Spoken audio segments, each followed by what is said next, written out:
हमारा विषय है, टॉपिक है ग्रॉस टोटल इनकम या सकल कुल आय।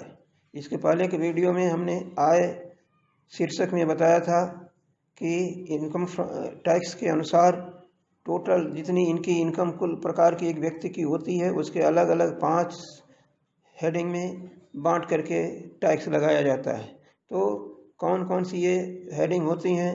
एक तो इनकम फ्रॉम सैलरी या वेतन से आय, या इनकम फ्रॉम हाउस प्रॉपर्टी मकान संपत्ति की आय, प्रॉफिट फ्रॉम बिजनेस और प्रोफेशन है, व्यापार या पैसे के लाभ, कैपिटल गेन पूंजी लाभ, या बाकी जो बचता है वो इनकम फ्रॉम अदर सोर्सेस में लिखा जाता है।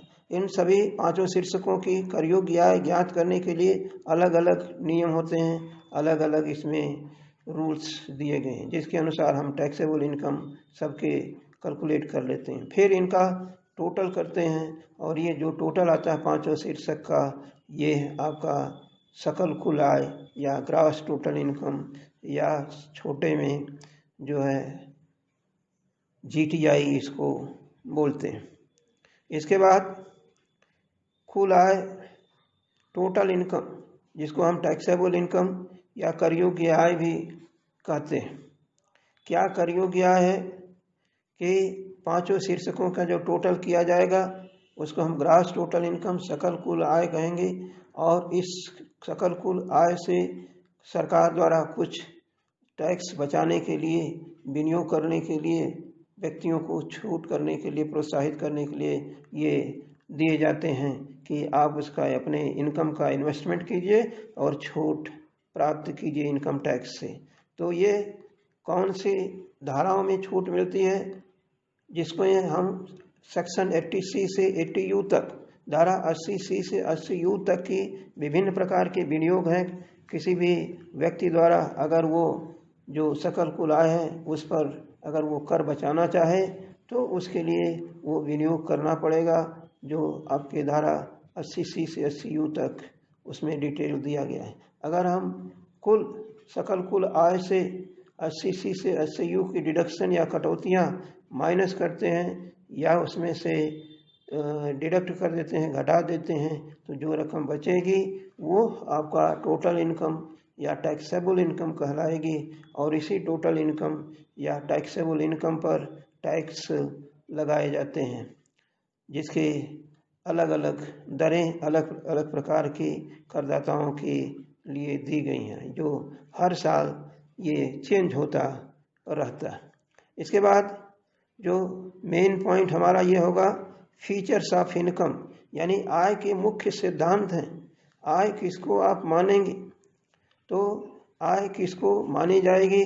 एक तो यह है कि आय मुद्रा के रूप में यानी कैश के रूप में और एक सुविधा के रूप में भी प्राप्त हो सकी है, यानी मॉनेटरी और नॉन मॉनेटरी इनकम दोनों प्रकार की इनकम हो सकती है। जैसे सैलरी इनकम है आपकी, वो नकद भी मिलती है, उसके साथ में कुछ सुविधाएं भी मिल जाती हैं, या तमाम ऐसे पेशेवर व्यक्ति हैं जो उनको पैसे में जो प्राप्ति होती है उसके साथ साथ कुछ और उनको सुविधाओं के रूप में दे दिया जाता है। जो पैसे से संबंधित गिफ्ट प्राप्त होते हैं वो आपके नॉन मॉनेटरी इनकम में आएंगे।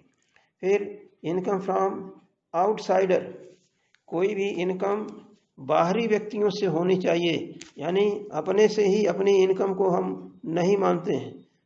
हमेशा जो इनकम होगी वो बाहरी व्यक्तियों से, बाहरी पक्षों से, आउटसाइडर से रिसीव होनी चाहिए। इसके बाद legal and illegal receipts are included in income, यानी कि जो आय है वो वैधानिक और अवैधानिक यानी कानूनी और गैर कानूनी दोनों प्रकार की प्राप्तियां टैक्सेबल होती हैं। जैसे कोई आदमी स्मगलिंग का धंधा करता है, ये गैर कानूनी है, लेकिन अगर उससे उसको इनकम होती है तो वो टैक्सेबल होगा। गैम्बलिंग है, ये टैक्सेबल होगा।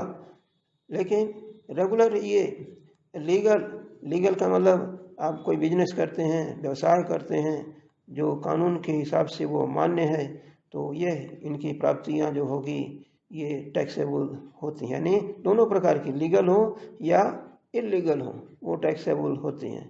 और फिर रेगुलर एंड इररेगुलर इनकम, आय जो है नियमित हो सकती है और अनियमित हो सकती है। जैसे मान लीजिए कोई मोटर व्हीकल खरीद करके ले आकर के बेच देता है, एक बार में लाभ कमाता है, ये उसका रेगुलर हो गया।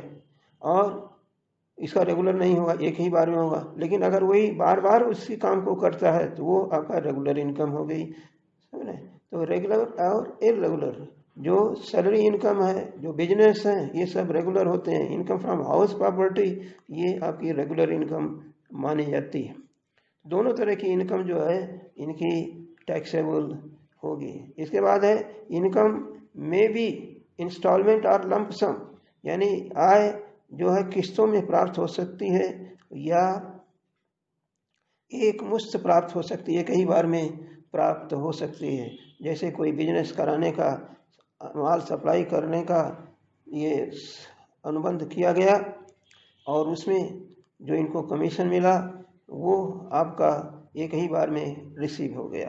Personal gift are not incomes, किसी व्यक्ति को व्यक्तिगत संबंधों के कारण अगर उसको गिफ्ट मिलता है तो वो टैक्सेबल नहीं होगा।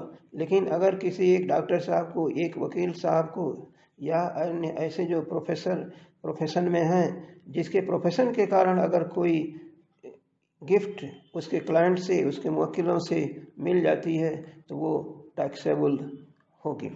फिर इसके बाद है पर्सनल नहीं, रिसीव्ड और accrued both type of income are taxable. मतलब कहने का कि जो आय प्राप्त हो चुकी है वो भी कर योग्य होगी और जो प्राप्त नहीं हुई है वो भी कर योग्य होगी। यानी आय जो कमा ली गई है लेकिन अभी मिली नहीं है वो भी टैक्सेबल होगी। जिस असेसमेंट ईयर, जिस ईयर में ये आय कमाई गई, भले वो कभी आगे जाके नकद मिले, वो टैक्सेबल इसी ईयर की होगी जिस साल में वो कमाई गई है। इसके बाद है इनकम इंक्लूड्स लॉसेस। इनकम, जैसा कि हमने अभी तक बताया कि हर तरह की इनकम टैक्सेबल होती है, लेकिन बिजनेस इनकम में कहीं कहीं लॉस भी हो जाता है।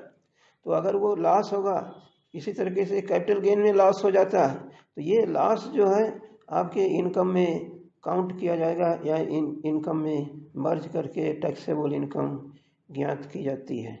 फिर है डिस्प्यूटेड इनकम। डिस्प्यूटेड इनकम यानी कि जो विवादग्रस्त इनकम है। अगर कोई व्यक्ति, कोई आय विवादित है और वो आय मिलती है तो उस व्यक्ति के लिए कर योग्य होगी जो जिसे उसको मिली है, भले ही बाद में उसका जो है दूसरे व्यक्ति उसका मालिक रहा हो, आय का ओरिजिनल मालिक रहा हो, लेकिन फिलहाल यहाँ आय उस व्यक्ति के लिए टैक्सेबल होती है जो इसको प्राप्त करता है। इसके बाद लिखा है डाइवर्सन ऑफ इनकम और एप्लीकेशन ऑफ इनकम। मकान है, मकान अपने लड़के को हस्तांतरित कर दिया गया, लड़का जो है उसकी इनकम प्राप्त कर रहा है, तो इसको हम डाइवर्सन ऑफ इनकम बोलेंगे। यानी उस संपत्ति के साथ साथ आय का भी हस्तांतरण हो तो वो आपका आय का परिवर्तन कहलाएगा और ये आय उस व्यक्ति के लिए कर योग्य होगी जो व्यक्ति इस आय को प्राप्त कर रहा है। मतलब आय के साथ साथ संपत्ति का हस्तांतरण हो तो जो रिसीवर है वो टैक्स उसको देना पड़ेगा।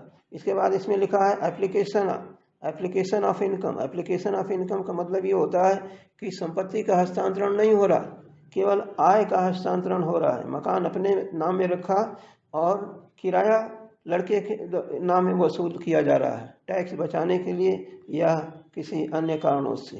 तो जो किराया लड़के को मिलेगा वो किराया उसके नाम में टैक्सेबल ना होकर के बल्कि जो मकान मालिक यानी कि जिसके नाम में मकान है उसको टैक्स देना पड़ेगा। इसको हम आय का प्रयोग कहते हैं। तो इस तरीके से ये जो है आप आय के मुख्य सिद्धांत हैं। एक क्या मुख्य सिद्धांत इसमें है, एक तो आय मौद्रिक और अमौद्रिक दोनों हो सकती है, आय बाहर से प्राप्त हो सकती है, आय वैधानिक और अवैधानिक दोनों तरह की हो सकती है, आय नियमित और अनियमित हो सकती है, ये जो है किस्तों में भी प्राप्त हो सकती है या एक मुश्त प्राप्त हो सकती है। इसी तरीके से आय नकद प्राप्त की हो या उपार्जित हो तो वो आपकी इनकम मानी जाएगी। तो आयकर अधिनियम के अनुसार आय के मुख्य सिद्धांत के ये पॉइंट दिए गए, यानी कि किसको आप इनकम मानेंगे, टैक्सेबल इनकम ज्ञात करते समय इसको ध्यान में रखा जाता है, मेन फीचर जो इसके हैं। धन्यवाद, थैंक यू।